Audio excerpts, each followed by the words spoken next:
It's your boy Rick Mohamed. I'm live. It's Brawler Sports Media in the house. We still here at Gary Russell Jr.'s training camp with his brothers and everything. I got my man Antuanne. What's up, champ? Much respect to you, man. So you are a very talented brother yourself, as is all of you brothers. Y'all just a fighting machine. Olympian 2016 in Rio, went all the way to the quarterfinals.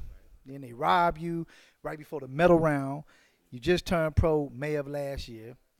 5-0 with 5 knockouts. Now you're fighting on the undercard with your brothers, with Antonio again and Lil Gary.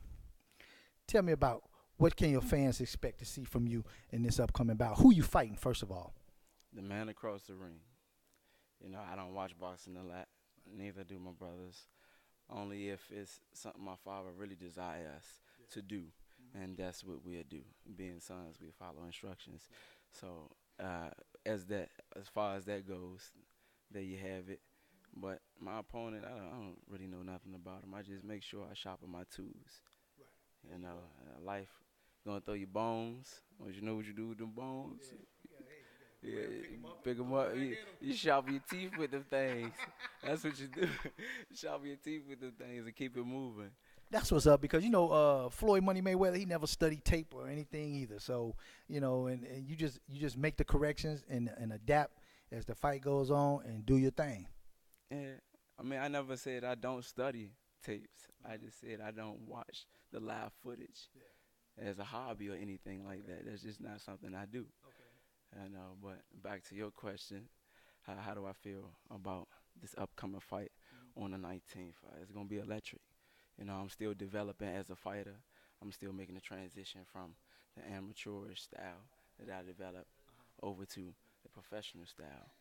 You know, it's not that much different, but the little subtlety things is what matters in the professional world. You know. Absolutely, it's a transition It is. from being amateur to pro. Totally different, two different animals. There's no comparison, other than there's fundamental boxing as an amateur, and you carry those fundamentals with you as a pro as well.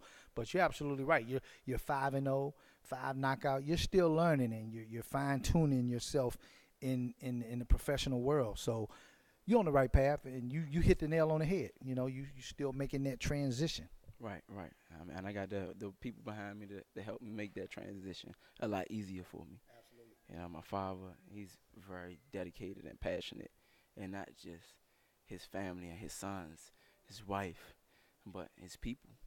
You know, you got a lot going on, and this is just something we do. This is what we do, but not who we are. It doesn't define who we are. We're entrepreneurs. Brother had property. I had property. Father has property. I'm a landlord. I have a life outside of this sport. Of course. But we as a people been dumbed down to the point where as though we don't make investments. And we don't make investments for the end of the long term journey. Because you got people that's gonna run a mile, a sprint, or they're gonna do the marathon. You know, but either one of those has an end point, and you gotta have a backup plan for either one of those. Y'all listening to this young brother preach here because he hit the nail on the head. He says he's a landlord. Him and his brothers, they all have property. And see, this is the teaching of the patriarch of the family, Gary Russell Sr. Pops instilling in them what it takes to be successful. There's life after boxing. You're a family man, brothers, you're a dad, your son, first and foremost, before you get in that ring. Like the champ, Gary Russell Jr. said, he said, this is just what I do. This is not who I am. And I really dug that. So with that being said, man, I'm gonna ask you a question. Young brother right here, up and coming.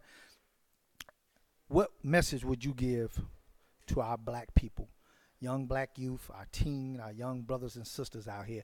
Racism, you got cops murdering young black men on the street unarmed. What would your message be to your people? Do whatever it takes to find unity. You got different methods of learning. You know, you can intake learning differently. Always try to seek a different way to get through to a person. Far as advice from me to anyone out there. You know, you gotta seek that. You can't just think it's gonna happen because it just don't happen like that all the time.